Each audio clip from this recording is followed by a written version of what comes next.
Good evening. My name is Ross Nova, and today I'd like to do a reaction video on Department of Corrections where they address some of the concerns I may have because I've heard one side of the story already of what's going on, right? The process through the federal agencies, right? ICE is also known as, right? Through Border Patrols and other agencies, right? And they're going out there, policing up all the known criminals, illegals, and so forth. One thing that stood out very much is that they said they have over 1,300 people in correction, right, in jail, that they can't have access to. At least that's what I thought they said. And I'm like, my gosh, that's a big number. Like, why aren't we ICE agents working with correction, jail people to get these people out of the jail and send them back to where they came from after they do the time, right? And I was kind of frustrated with that. Why aren't ICE agents working with the sheriffs? Why aren't they working with the law enforcement, And mainly, I believe, is because it has to do with the governor and the mayor of Minnesota, period. It's all politics. It's all about look at this, but don't look at this, right? Distraction. And so this video came up on my feed this morning when I was chilling, and I watched part of it. I'm like, wait, is this for real? And so I'm gonna let it play out and do a reaction on this. This right here I just made is ice latte. I'm telling you, I can't believe how lucky we are in the US to have machines that can make hot lattes, iced lattes, cappuccinos. I'm still learning about coffee. But oh my gosh, this is amazing. It definitely beats going to the Starbucks across the street and spending $7 every time. And I drink this a lot, right? 3-4 times a day. I drink it at night, And so I would be throwing a lot of money at Starbucks if I didn't have that machine. And I'm very grateful to be in the US, enjoying some of these nice perks that we are so fortunate to have. Anyway, that's beside the point. Let's go ahead and play this video and do some reaction. Minnesota's correctional system. At a minimum, this reflects systemic data management inadequacies or incompetence as it relates to DHS tracking of detainers in custody. At worst, it is pure propaganda. Numbers released without evidence to stoke fear rather than inform the public. I'm here today because we believe Americans and Minnesotans deserve the facts. Now, he's professional, right? He has to be very careful on what he says to release numbers to stoke fear. I don't like to believe ICE agents are releasing numbers mainly to stoke fear. I think there is more to it, and we'll talk about that more. But we have to be very, very careful. I keep saying that time and time again. We have to choose our words wisely on what we say because people are listening and people can take action based on the words that the professionals are saying. So I'm trying to be careful, and I'm not professional. And I will slip. I will say stupid shit, and I promise you, I will say stupid shit. But anyway, let's continue. The Department of Corrections operates state prisons. We do not operate county jails. We do not operate ICE detention facilities. We do not decide who receives an ICE detainer. When DHS conflates the processes and procedures of state prisons, county jails, and ICE detention into a single talking point, the result is misinformation. That is what we're correcting today. DHS has repeatedly claimed that there are more than 1,360 individuals with ICE detainers in Minnesota custody. Despite requests, DHS has provided no data, no data source, no tracking methodology, no jurisdictional breakdown, and no time frame explaining how their numbers were produced. We have asked to come together around the data. We have received no answer. At this point, DHS is asking the public to trust a number it refuses to explain. Now, he does make a fair point, and he has asked for the information on how they're getting these numbers, right? Why 1,300 people? Where are you getting this information from? And ICE agents are refusing to release that information. And I don't believe that they should. I think they should sit down with him, with police officers, with sheriffs, and anybody else that's involved in this mission to keep the community safe, keep the state safe, right? The citizens safe, and share everything. Put all your cards on the table and say, here's what we have, here's how we got the information, and here's our goal, right? How can we work with you guys to make it happen? Same thing with him, same thing with police officers, sheriffs, and anybody else. We should all come together in a conference room, sit down, and share the information, period. That way, there's no confusion, when they release information, that they're all on the same page. And that's where tensions start happening, cracks in the foundation, because we're not talking to one another. Partly to blame is the government, of course. Partly blaming the ICE agents, the corrections, the sheriffs, the police department. Everybody has blame to share, So, yeah. Since we can't wait for DHS to come out with an explanation anymore, we conducted a point-in-time survey of county jails across the state. That survey showed that there were 94 individuals with ICE detainers in Minnesota county jails. In Minnesota, County jails. There are 207 individuals with active ICE detainers, exactly as we have consistently stated. That total is 301 individuals, nowhere close to the 1,360 DHS has publicly. Like I said, when I first heard the 1,300, I was shocked by that big number, wondering why are they not working with the federal, the corrections in the Minnesota corrections, county jails. Why are we not working with them? Because my understanding, based on what ICE agents have said in their interviews, is that no one's willing to work with them. So they're doing it by themselves, So first off, the numbers are off. Why? Discussed. That is a discrepancy. A big discrepancy. We do not know where this additional 1,000 people are coming from or where they may be. Perhaps it's a typo. It may be an internal federal database problem. It may be that DHS does not actually know who it picked up from Minnesota DOC custody, because we are seeing them claim that they arrested people they picked up from our prisons through our cooperation in the last few months. What we do know is this: DHS's claims do not match Minnesota records, Minnesota court data, or basic jurisdictional reality. Now, my question to that is it possible, these are just questions that keeps running through my head. Is it possible that when that they're using old information?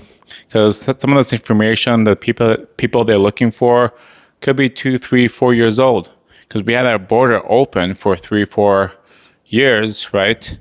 And when people came into the U.S. catch and release, they asked the people who are coming into our country, where where are you going? They say, oh, we're going to Minnesota, and they put them in the Minnesota bus, and they get off early, and they head towards California instead. And on paper, it says they're in Minnesota somewhere, but really they're in California or New York or somewhere else. That's what I want to know. How are these numbers so far off? Did the police officers, if the sheriffs, the police department, ICE agents, border patrols, and these guys, correction representatives, sit down and discuss and say, hey, do you have Joe Smith? And he says no. But police officer says, hey, we did pull a Joe Smith, a few months ago, heading towards California for speeding. We gave him a speeding ticket, we gave him a ticket, and we let him go.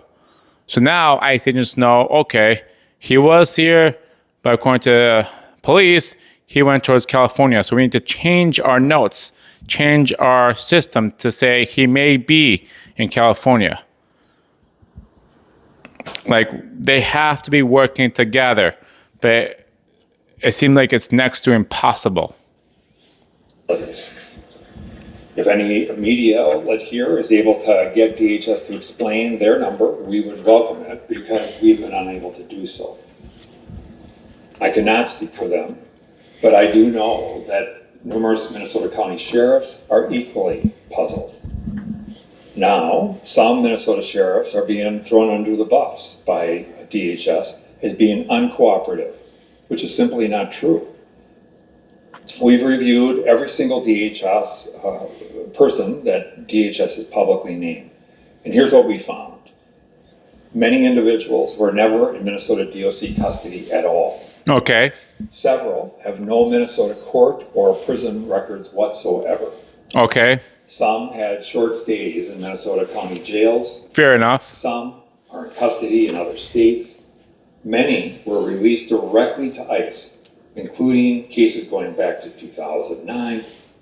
So there's your 1,000 people scattered everywhere. We have to share information. All the agencies, all the departments have to share information. And it's clearly, based on this guy right here, it's not happening. 2001, even into the 1990s. In some cases, DHS publicly implied Minnesota recently released individuals who were transferred to ICE years ago or decades ago. In some cases, after DOC. So are they pulling up old records? Are some of these names reappearing when they shouldn't be? What is going on? Why are they not? The ICE agents have to be aware of this by now. That's not 1,300, it's only 300. They have to be aware of that now. So what can they do now moving forward? How are they going to change that when it comes to updating their systems? Because it sounds like they have, a system from 1980s they try and work with. Their technology is so ancient that half the battle is trying to catch up with the system, updating the system instead of actually doing real work. They released people to ICE officials. ICE released them back into the community, and they are now subject to correctional supervision in accordance with their court-imposed sentence. So as you can see, this is not some policy disagreement. We have no idea what records they are working from, because they seem to have serious records problems. And frankly, that should concern all of us. Now let me run through an example of what we're dealing with. Just this morning, federal officials said the releasees that were turned over to them by the DOC are not included in Operation Metro Surge or worst of the worst releases. Yet here is an example. On Monday, January 12th, the Department of Corrections coordinated with ICE. Perfect. These two individuals who had detainers Nice. against them and were released into their custody. The names of these individuals are Meng Kong Yang and Joshua Forno. Perfect. When Mr. Yang and Mr. Forno came into DOC, we let ICE know that they were here. That's how it should be. Because we shared this information in accordance with state law, ICE was able to put detainers on both of them. Nice. As is the case for every single release where there is an ICE detainer in place. We contacted them weeks before the individuals reached the end of their prison term. We contacted ICE and let them know that, and we coordinated pickup arrangements with them. Perfect. So on January 12th, an ICE officer arrived at our prison, and we allowed them into the Sally Port, where they took custody of both individuals. Dedicated DOC staff helped carry out, these individuals carry their property out for the agent. I like this. We like to play Teamwork. seconds of video to show that transfer of custody taking place on January 12th. We also will show a screenshot here. Okay, here we go. So these are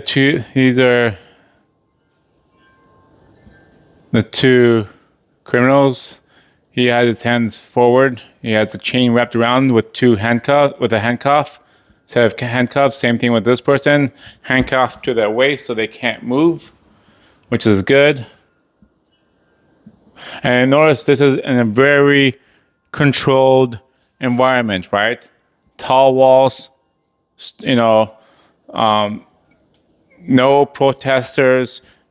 Nothing can get in the way of the transfer between the facility and ICE agents. This is a very good, controlled environment. And that's how it should be every time. And so we are seeing that the corrections are working with ICE agents, which is perfect, which is something I personally did not believe was happening because that's what I was told. That's what the ICE agents were saying, right? It's very good, when you hear something and you believe it, right? It's okay to believe in what they're saying, but if someone comes in and says, wait a minute, there's two sides of the story, I'm like, do tell. I want to hear your side of the story too. And he tells me, we have been working with ICE agents. We've been coordinating transfers of illegal criminals over to the ICE detentions, over to the ICE agents. Really now?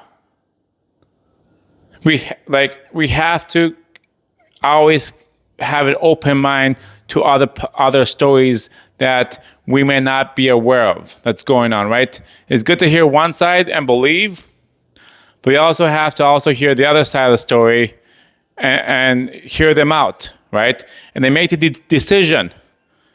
Who would you rather believe, or would you rather believe one side over the other? Right now, the correction facilities are making a very good,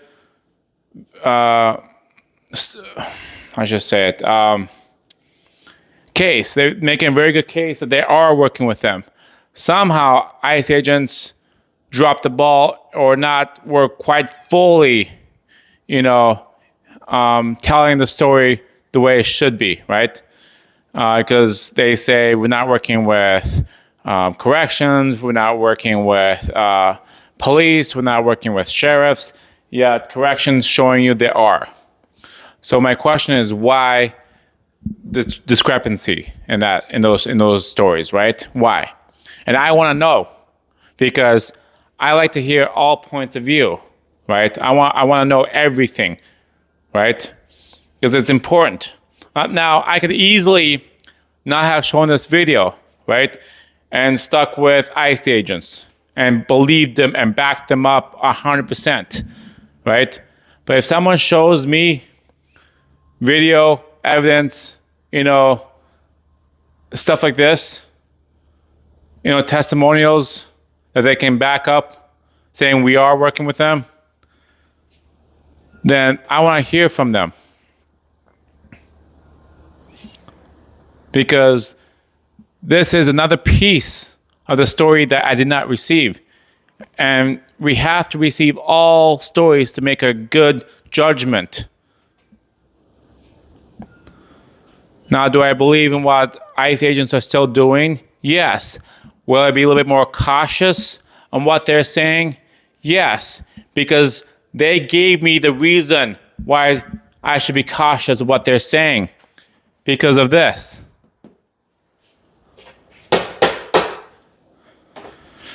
I would always believe people unless they give me a reason not to. I always respect people unless they give me reason not to respect them. You hear a lot of people saying you have to earn respect. No, not with me.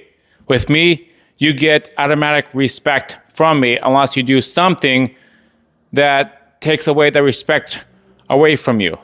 I will always respect people. ICE agents, they went down just a little bit because they weren't quite forthcoming with the information that they should have been. That they are working with corrections. There's very smooth transition, controlled environment, transferring criminals from the facility to the ICE agents, right? I'm not going to be a one-sided track mind person. If you have a problem, or if you see something that's discrepancy, something that is not true, I want to hear from you. Now, I don't want you to just come here and just say things. I want you to be able to back it up. Okay? Well, yeah, you can tell me, but then I have to all of a sudden start doing more work. And I don't mind doing more work. I love doing work. But it's faster if you can show me stuff like this. Why you believe things are false. Because the A, B, C, and D. Then I'll take that information and I'll go look into that. That's what I do. That's what I'm good at, right? I'm not closed-minded. And I'm willing to say I'm wrong when I'm wrong. There's no shame. We're humans, right? There's no shame of saying I'm wrong. I screwed up. I gave complete trust in ICE agents and what they're doing. I still believe in them. Now, I know that ICE agents are working with this, with the corrections, which is good. I wish they were a little bit more forthcoming with this information. And I think earlier today, they did mention they're working with the correction facilities, which is great, but a little bit late on that. They were called out by correction before they came out and said, yeah, we actually are working with them. Quite good, actually. So, a little bit disappointed in that, but, hopefully they learned their lesson to be a little bit more upfront with their information. Like I said, we're humans. We do make mistakes, and it's okay to say, I made a mistake. I apologize. It's fine. We are humans. We can forgive. We can move on. We can grow. Right? Of the DHS press release. You're going to walk around, go inside a very controlled environment. Now, as we are seeing numerous other cases. So this guy, indecency exposure, possession, selling drugs, cocaine, dangerous drugs, burglary, fraud, impersonation. This guy, third-degree criminal sexual conduct, false information to law enforcement. Yeah, these are bad people. These are bad people.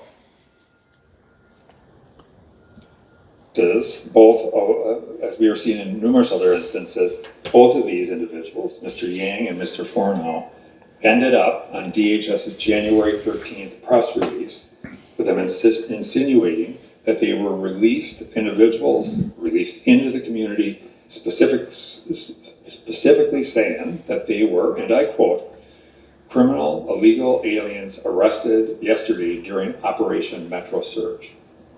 These people were transferred, their custody was transferred from the DOC directly to them. They were not picked up in the community, as is implied. I will admit it feels a little absurd even showing a video like. So ICE agents were saying that these were picked up, these people, because I remember these, because I thought the name was familiar, you know. He did say that these people were picked up on the streets, which I'm like, thank God, you know, this is really good news, you know. And I get, as head of ICE agents, you may have mixed paperwork because you're not on the streets, you don't know who's actually getting picked up. I get there may have been a mistake, but this is a huge mistake. And he is literally saying these guys were picked up from our federal prison, from our correctional facilities, right? So why is ICE agents are saying that they got picked up from the streets? I am not happy with that. That's two mistakes, big mistakes. What I would like personally is to see the corrections, ICE agents, border patrol agents, police, sheriffs, any other agencies that are involved in apprehending criminals, the governor, the mayors, leaders, sit down together and share information. And when they finish sharing information in a little conference room, they all go out and speak to the news networks to show that they are united under the same goal of safety first. That there's precision in the missions that they have, that all the information that they have is really good, right? That they're all on the same page. There's no miscommunications like this. This is a big screw up to say they picked them up on the streets when in fact they were already arrested long ago. On the 12th of January or whenever that happened.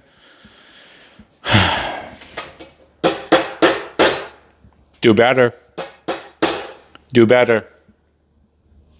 To all of you, the truth matters. It does. Facts matter. It does. If we're going to move forward and accomplish our shared mission of public safety, we will need to acknowledge what is real and what is not. I agree.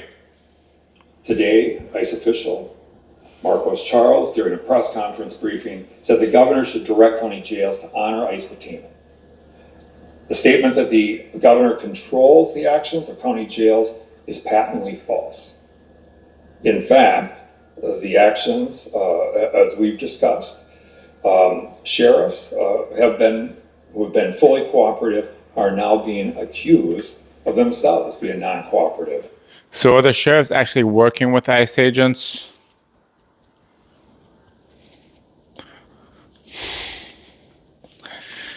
That's why we can't jump to conclusions. That's why we have to do our research. We have to hear we have to look at all point of view, right? We can't just look at a one-way street. We have to look at every section of the street. Oftentimes, we're too tunnel focused to see one thing only and not our surrounding. I could have, like I said, easily had not shown this video to you guys and stood my ground with ICE agents because I believe in the work that they do, and I still do. But this made me a bit disappointed in the ICE agents and the federals for not being upfront with some of the information, with being truthful with some of the information that they've been giving out. I get it would have been amazing if they got those two people on the streets, right? Yeah, we got these criminals off the streets just yesterday. But in fact, they got them from the federal corrections, you know? I wanted to be more honest with the citizens. We need honesty.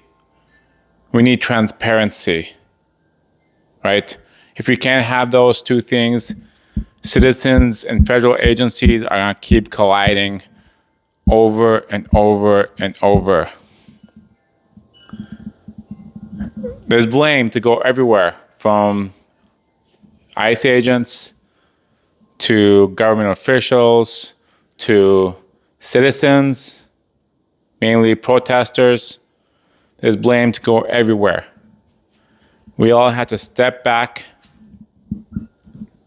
look at the picture, and come up with a decent plan on how to handle the arrest the best way possible, to update our information, to share information. Because if we cannot do that, then it's only going to get worse. And I pray that it does not get any worse than this. I know tomorrow tomorrow's Friday, I know there'll be a huge march in Minneapolis or St. Paul. I'll have to find out where that location is. I will bundle up my snow pants, my heavy coats, and I will try and get out there if I'm not busy working, because my job comes first, because that maybe will pay my mortgage, gotta put food on the table, enjoy the nice perks of life before I will go out there. Like I said, I am a bit disappointed, but I still believe in the mission the ICE agents do. They just need to be more transparent and more honest with what they actually do moving forward. Because if you lie, someone out there will find out. And when they find out, they'll tell their friends, family, news, everybody else. Now, everybody else knows about that lie. It's easier to tell the truth than it's to lie. Lies, you have to keep stories straight continuously, and it's a lot more work to keep a lie straight than the truth. So I encourage all agencies across the board, and even government officials, to always be upfront with the citizens. Let them decide what they need to do with that information.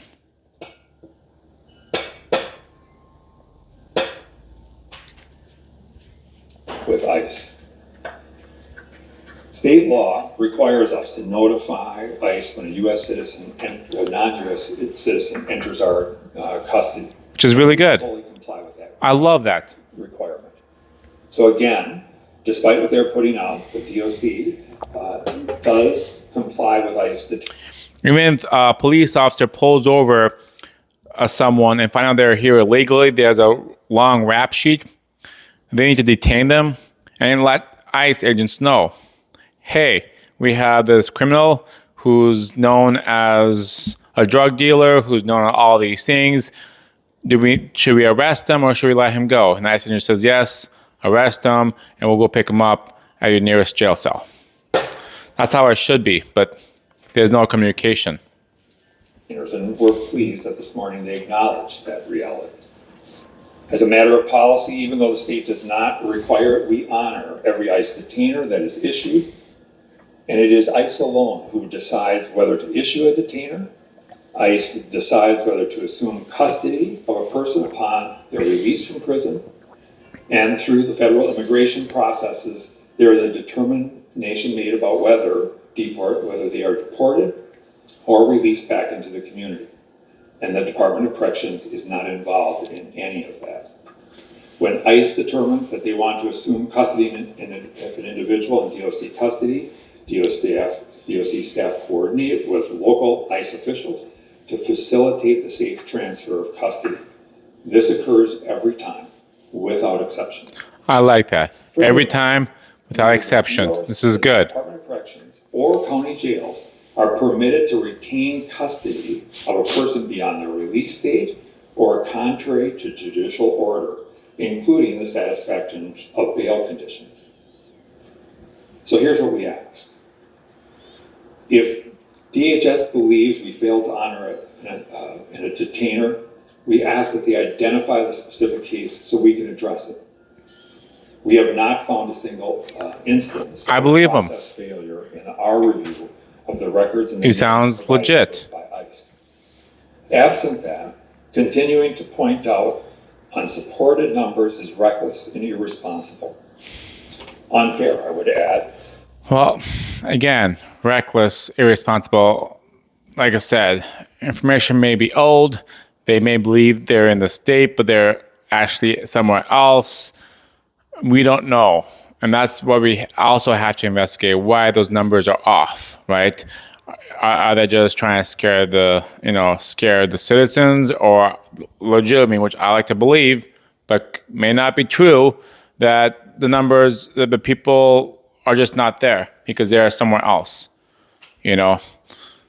which I am guessing that's what it is, that instead of coming to Minnesota, when they told the border agents, they went to California, or they went somewhere else completely differently, right? To what the processes are in Minnesota and exactly what many Minnesota sheriffs across our state do. The false information does not reflect the day-to-day work and collaboration of committed staff of the Department of Corrections, county jail staff, and local ICE agents who routinely make regular arrangements for custody transfer when a person has completed the custodial portion of their sentence. We stand ready to work with DHS the moment they're willing to work with us. We need to align facts and operational realities before we can solve whatever problem they think exists. This should not be controversial. Facts matter. So in the interest of transparency, Minnesota will continue to correct the record as long as DHS and please do to distribute false information. Please do. That has the effect of undermining public confidence. And with that, I would open it up for any questions. All right. Thank you, sir. Good work. I'm very thankful he came out to speak and show his side of the story, right? What he said seems legit. Seems like he's been working with ICE agents, federal immigrations, for quite a while now. There are right now, according to his information, 300, not 1,300. I would be asking ICE agents what happened to the other 1,000. Is that just old information that never updated properly? A lot to ask. Like I said, my goal for these groups of people, from the corrections to police to sheriffs to anybody that's involved, of finding these illegal criminals, is to sit down in the same room and share the information. It is vital so that federal immigrations are not working with old information, but they're working with updated information, which is so crucial to any mission. Just like in the military, if we have old information when we go in for a mission, that can get us killed. If they say, yeah, there's only a few soldiers, few enemies in this house, go in, right? And we go in and we find out there's a birthday party, they're celebrating, and they all start shooting at us because we brought in less soldiers, believing there's only 2 enemies, right? You can get people killed. So we have to make sure that the federal immigration, the ICE agencies, Border Patrol, all these people work together in updating their information so they can have a better, successful missions each time. That's what I believe.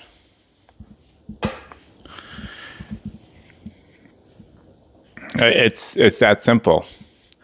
That being said, Ross Nova, shooting forward, brighter, bolder, for a better tomorrow. Thank you.